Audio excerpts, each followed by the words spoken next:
سیدنا آدم علیہ السلام اور اماں حوا نے کیا دعا مانگی تھی؟ ربنا ظلمنا انفسنا وان لم تغفر لنا وترحمنا لنکونن من الخاسرین۔ اے ہمارے رب، ہم نے ظلم کیا، اپنے آپ پر ظلم کیا۔ ربنا ظلمنا انفسنا، ہم نے اپنے آپ پر ظلم کیا۔ وَإِن لَّمْ تَغْفِرْ لَنَا، اگر تو نے ہمیں معاف نہ فرمایا، وَتَرْحَمْنَا، ہم پر رحم نہ فرمائی، لَنَكُونَنَّ مِنَ الْخَاسِرِينَ، ہم تو گھاٹا پانے والوں میں سے ہو جائیں گے۔ مطلب یہ ہوا کہ ہمیں ڈے ون سے انسان کو سکھایا گیا ہے، حضرت آدم کی زبان سے نکلے ہوئے الفاظ یہ انسانیت کے لیے ایک بہت بڑا لیسن ہے، بہت بڑا سبق ہے کہ ہر وقت انسان اپنے رب کے سامنے یوں ہی جھکتا رہے اور کہتا رہے ربنا ظلمنا انفسنا وان لم تغفر لنا وترحمنا لنکونن من الخاسرین۔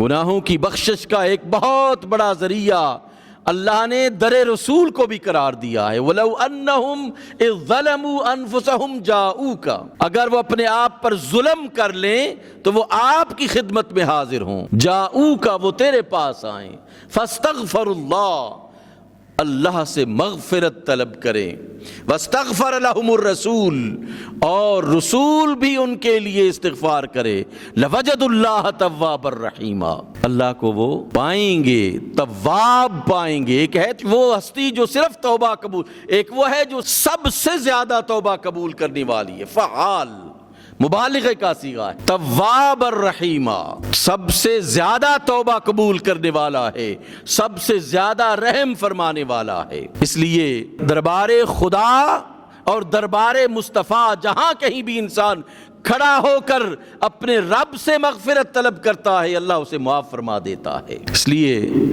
ہم اللہ کو ایک ماننے والے ہیں، لیکن یاد رکھیے کہ اگر وسیلہ مصطفیٰ سے کوئی بات کی جاتی ہے تو اس کا مطلب یہ نہیں ہے کہ ہم نے اللہ کی وحدانیت کو چھوڑ دیا ہے، اللہ کے ایک ہونے کو ہم نے نہیں مانا۔ ہمیں خود اس نے بتایا، خود اس نے حکم دیا ہے کہ جاؤکا، وہ آپ کے پاس آئیں، واستغفر اللہ، اللہ سے مغفرت طلب کریں۔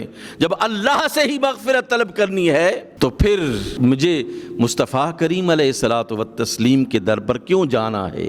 اس لیے جانا ہے کہ خود رب نے یہ کہا ہے کہ تم ادھر جاؤ تو میں تمہاری توبہ کو قبول کروں گا۔ اس لیے رسول اللہ صلی اللہ علیہ وآلہ وسلم کو اپنی زندگی سے کبھی بھی کوئی شخص نہیں نکال سکتا، یاد رکھیے۔ اگر کوئی نکالنا چاہے گا تو پھر وہ موحد بھی نہیں رہے گا۔ اس لیے اس بات کو ہمیں سمجھنے کی کوشش کرنی چاہیے کہ اللہ سبحانہ و تعالیٰ نے استغفار کا ایک یہ طریقہ بتایا ہے جو میں نے آپ کی خدمت میں عرض کیا ہے۔ ایک طریقہ یہ ہے کہ وہ جاؤ کا، اور وہ کوئی ضروری نہیں ہے، اللہ نے یہ بھی نہیں فرمایا کہ تم بطور خاص مدینے میں جا کر ان سے، جہاں کہیں تم وسیلہ مصطفیٰ کے ساتھ دعا مانگو گے اللہ تمہاری دعا کو قبول فرمائے گا۔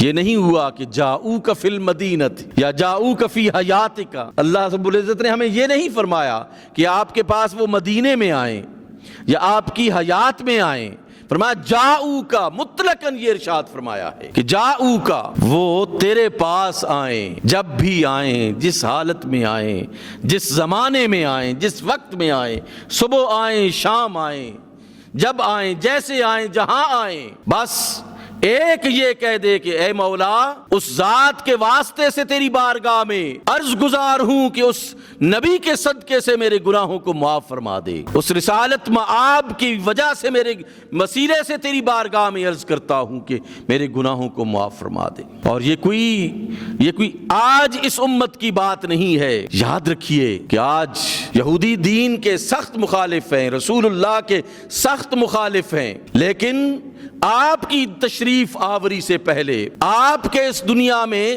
ظاہری ظہور سے پہلے یہی یہودی تھے جو جنگوں میں جاتے تھے، میدان کارزار میں جاتے تھے تو رب سے کس کے توسل سے دعا کرتے تھے؟ وہ کہا کرتے تھے اللہم انصرنا بالنبی المبعوث فی آخر الزمان، اے اللہ اس نبی کے صدقے سے ہمیں فتح عطا فرما جو آخری زمانے میں تو مبعوث فرمائے گا۔